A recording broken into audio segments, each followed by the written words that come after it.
오늘 우리에게 주시는 하나님 아버지의 말씀은 사도행전 10장 44절에서 46절 말씀 제가 봉독에 올리겠습니다. 베드로가 이 말을 할 때에 성령이 말씀 듣는 모든 사람에게 내려오시니 베드로와 함께 온 할례 받은 신자들이 이방인들에게도 성령 부어 주심으로 말미암아 놀라니 이는 방언을 말하며 하나님 높임을 들음이로라. 아멘. 다시 한번 오늘 새벽 기도에 참석하신 여러분들을 주님의 이름으로 환영하고 축복합니다. 우리가 계속해서 사도행전 말씀 지금 나누고 있습니다. 이 10장 말씀을 통해서 우리는 이제 베드로가 고넬료 이제 집에 방문을 해서 하나님의 인도하심에 의해서 또 그의 대언자로서 주님께서 이 가정에게 주실 말씀을 지금 선포하고 있지요. 그래서 자신이 어떻게 왔는지, 또 왜 자기를 불렀는지 그런 이야기들도 서로 나누면서 그런 교제하는 가운데 또 예수님이 어떠한 분이신지 그의 삶과 또 십자가의 죽으심과 부활하심 또 그러한 것들을 계속해서 설교하고 있을 때에 오늘 본문 말씀 보시면 성령이 말씀을 듣는 사람에게 내려오시니, 그러니까 설교하는 가운데 성령의 임재가 나타나게 된다는 거예요. 여러분 사모하시길 바랍니다. 여러분이 말씀을 듣는 가운데 주님 내게도 주의 영을 부어 주옵소서. 그러니까 이 성령의 그 임재하심, 우리에게 이 부어 주심은 다양하게 우리가 제한할 수가 없어요. 오순절 이 마가의 다락방에서는 기도하는 가운데 그들에게 강력하게 임했다면 오늘 이 가정은 여기 있는 이들은 하나님 말씀 설교를 듣는 가운데 그러한 놀라운 역사들을 경험하게 된 겁니다. 그러니까 이제 이 베드로와 함께 온 할례 받은 신자들이 그 성령 이방인들에게도 성령 부어 주심, 그것을 놀란 거예요. 그 전까지는 성령 부어 주심을 통해 것은 유대인들에게 또 하나님께서 택하신 자기들에게 부어 주심으로 또 그 사명을 감당하게 하시는 줄 알았거든요. 그러니까 그들의 생각이 그냥 그 안에 이제 딱 요 정도로 이렇게 그냥 갇혀 있었죠.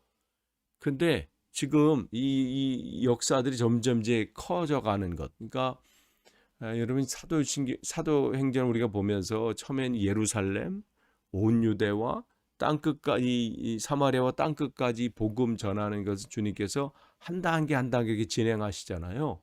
그런데 그 진행함에 있어서 사람의 힘으로 할 수 없음을 주님께서는 이미 우리 힘으로 할 수 없음을 아시기 때문에 그 일을 감당할 수 있도록 어떻게 힘을 주시는데, 예루살렘에 모여서 그 복음을 주님의 말씀 안에서 거하였던 그들에게 부어 주셨다면 이제는 이게 확장되고 있잖아요.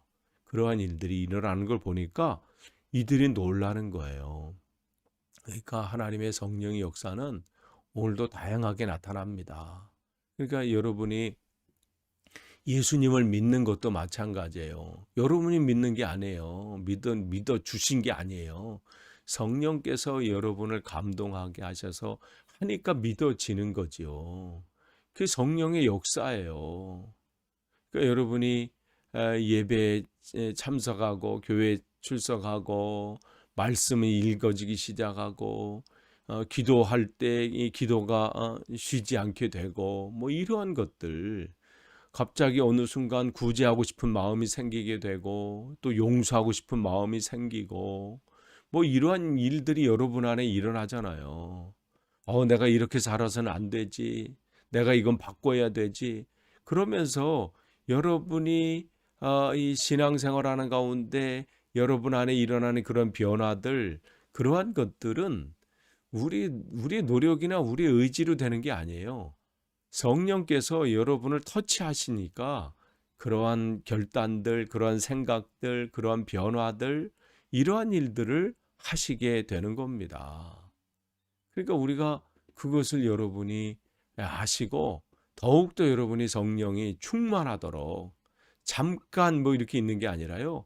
충만해서 그게 계속해서 여러분 안에서 그 상태가 유지되도록 여러분이 더 간구하셔야 돼요. 우리의 의지로는 바뀔 수 없기 때문에 그래요. 그러니까 충만하다는 것은 그 상태가 계속 가는 거죠. 그러니까 그러한 상황들이 있기를 원합니다. 그러면서 여기 보면 이 46절에 보면 그들이 놀랐는데 46절에 그들이 왜 놀랐느냐 여기 보니까 이는 방언을 말하며 하나님 높임을 들음이라 그랬어요. 그러니까 이들에게 이 자기에게도 나타났던 그 일들이 나타나는 거잖아요.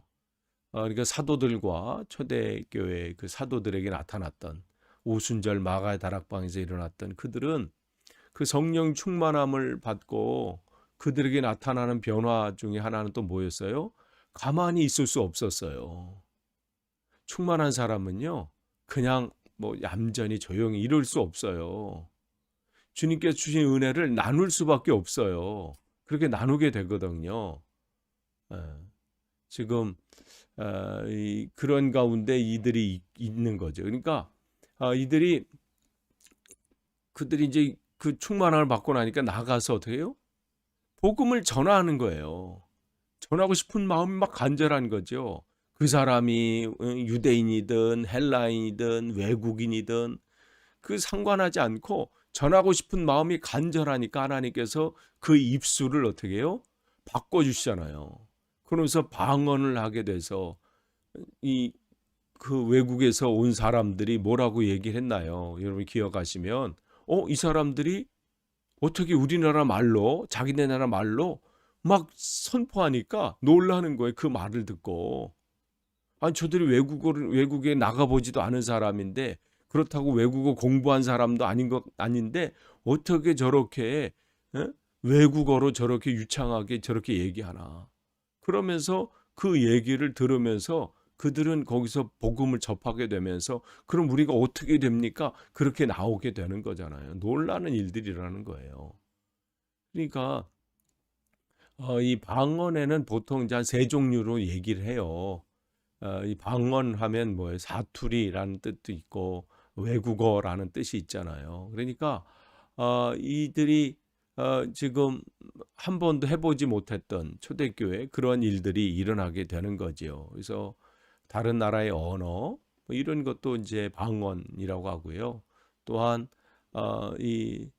여기서 보면 또 이 영이 주시는 영으로 말하는 방언이 있어요. 그래서 우리가 이제 일상적으로 말하는 것과 좀 다른데 성경에서 말하는 방언은 이런 것이죠. 그래서 이 아름다운 소리, 아름다운 찬양이 나오게 되고요. 또 그 안에서 그것을 고백을 하게 되지요. 그래서 정령 충만하게 되면 정말 아름다운 기도, 충만한 기도, 또 충만한 찬양들, 사람들의 마음을 변화시키는 기도, 그런 것들이 나오게 돼요. 반면에 악령이 주는 방언도 있죠. 소리 지르게 되고 또한 사람들의 마음을 아프게 하고 힘들게 하고 그러니까 우리가 물론 이제 성경에 이 악령이 주는 방언에 대해서는 이야기되지 않아요. 그러나 나타나는 현상들을 이렇게 볼 때 보통 이제 성령이 주시는 방언하고는 다른 것들을 우리가 보게 되거든요. 그러니까 이 성경을 보면 이제 악령들이 막 소리 지르는 나오잖아요. 그러니까 그러한 것들도 그도 자기가 뭐라고 하는지 모르고 좀 소리 지르는 거거든요. 그럴 때 주님께서 그를 이 돼지떼로 쫓겨 나가게 하시고 그런 일들이 일어나게 되잖아요. 어쨌든 여기서 이들은 그동안 한 번도 경험해 보지 못했던 일들을 지금 하게 되고 그것을 듣게 되는 사람들이 지금 놀라는 거예요. 어떻게 이러한 일들이 이 이방인들에게도 나타나나. 이건 하나님이 하신 것이죠. 그러니까 하나님께서 성령을 이들에게 주신 이 흔적, 그 표적, 그 사인을 주신 거예요. 그들에게 임했을 때, 성령이 임했을 때 그들에게 어떠한 일들이 나타나는지, 성령을 받은 자들에게 어떠한 일이 일어나는지 여러분이 간구하시길 원합니다. 여러분의 정말 기도가 정말 또 찬양이 또 하나님 앞의 고백이 정말 하나님께 들려지는 천국 방언, 즉 아름다운 소리, 사람들의 마음을 여러분의 한마디를 통해서 사람들의 마음 속에 하나님 말씀이 또 하나님의 영향력이 심어지고 기도할 때 그게 하늘 문을 여는 역사가 나타나고 여러분이 찬양할 때에 사람들의 심금을 울리고 여러분의 마음이 회복이 되고 여러분에게 문제들이 해결되는 놀라운 역사들. 그러니까 여러분이 또 그러한 역사들이 사람의 능력으로는 안 돼요. 그러나 하나님께서 그에게 부어주실 때 그러한 역사들이 나타나게 되죠. 또한 여기서 나타나는 일은 뭐냐면 이들이 무슨 일이 나타났냐면 하나님의 높임을 들음이라. 그러니까 그들이 방언을 통해서 이 하나님을 찬양하고 하게 하는데 무슨 말이 나오냐면 하나님을 높이는 말이에요. 그들이 들어보니까 하나님을 높이는 말이 그들의 입술에서 막 나오는 거예요. 그러니까 이 성령 충만한 사람의 특징 중에 하나는 뭐냐면 그 입술이요. 입술에 나오는 말이 하나님을 높이는 말이 나와요. 그러니까 그 사람이 성령 충만하냐 아니냐는 그가 하는 말을 보면 알아요. 그의 언어 생활을 보면 알아요.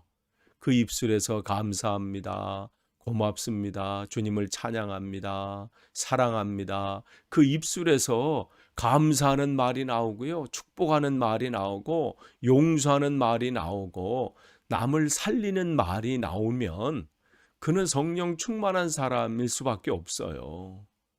그렇게 되게 만드시거든요. 그러니까 여러분이 이 충만함을 여러분 계속 간구하시면서 사모하시면서 그 충만함이 유지되도록 채워야 되거든요. 그게 뭐 저절로 되어지는 게 아니에요. 사모함이에요. 그렇게 되도록 간구하셔야죠. 자동차도 움직이려면 채움이 있어야 돼요. 그 연료를 채우지 않고 겉모습 가지고 되는 게 아니잖아요. 겉모습이 롤스로이스면 무슨 소용이 있습니까? 채워지지 않으면 안 되잖아요. 아무리 전기차가 뭐 좋은 차가 나왔다 할지라도 충전되지 않으면 움직일 수가 없잖아요. 그런 것처럼 우리도 마찬가지예요. 계속해서 입술에 여러분이 입에서 불평 불만이 나오고 남을 헐뜯는 말이 나오고 그 안에서 이 기도의 소리가 멈춰지고 말씀 읽기가 멈춰진다면 점검하셔야 돼요. 지금 이 연료가 떨어진 상태예요. 하나님 앞에 간구하시면서 주님 채워주옵소서, 내게도 부어주옵소서 간구하셔야지 가만히 있는다고 채워지는 게 어딨나요? 하나님께 간구하셔야 돼요. 몸부림치셔야 돼요. 여러분 자동차 가다가 완전히 그 연료가 저는 뭐 그런 경험은 없지만 바닥까지 돼서 자동차가 서버리는 경우가 되면 어떻게 돼요? 여러분 거기서 전화해야 될 거 아니에요. 그래서 AA를 불러서 자동차에서 도움을 요청하든 안 되면 본인이 달려가서 통 하나에다 기름을 받아서 붓든지 얼마나 수고가 있어요. 그렇게 되면 미리미리 채우지 않으면요 결정적인 순간에 고통의 시간들을 보내요. 정말 힘겨운 시간들을 보내요. 그러니까 구하셔야 돼요. 주님 내게 채워주옵소서. 내게 하나님의 능력이 날마다 임하길 원합니다. 근데 이들에겐 그런 일들이 일어나는 거예요. 여러분 주님의 사모함을 통해서 하나님은 이렇게 현상들을 그들에게 보여주셔요. 그러니까 오늘 이러한 일들이 고넬료와 또 그의 가족들 또 거기에 모인 사람들에게 나타난 거예요. 그러니까 베드로를 비롯해서 그 함께 동행한 사람들이 깜짝 놀라는 거죠. 하나님의 은혜가 하나님이 성령 부어주심이 제한적인 것이 아니구나. 누구에게는 주고 누구에게는 안 주고 그런 것이 아니라 누구에게나 사모하는 자에게 주는구나.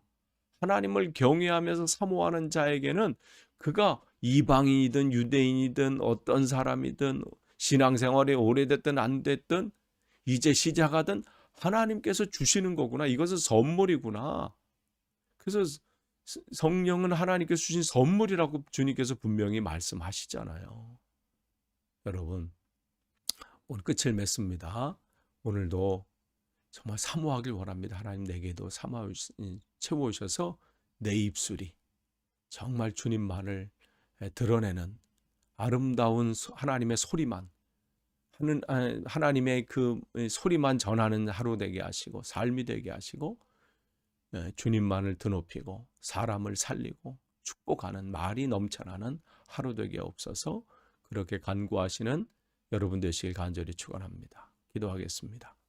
하나님 감사합니다. 오늘 우리에게 또 귀한 시간 주시고 함께 또 말씀을 나누게 하시니 감사합니다. 우리가 오늘 들은 말씀 잘 기억하고 하나님 앞에 신실한 것을 구할 수 있는 하루 되게 하시고 그 말씀 안에 승리하게 없어서 예수님의 이름으로 기도하옵나이다. 아멘.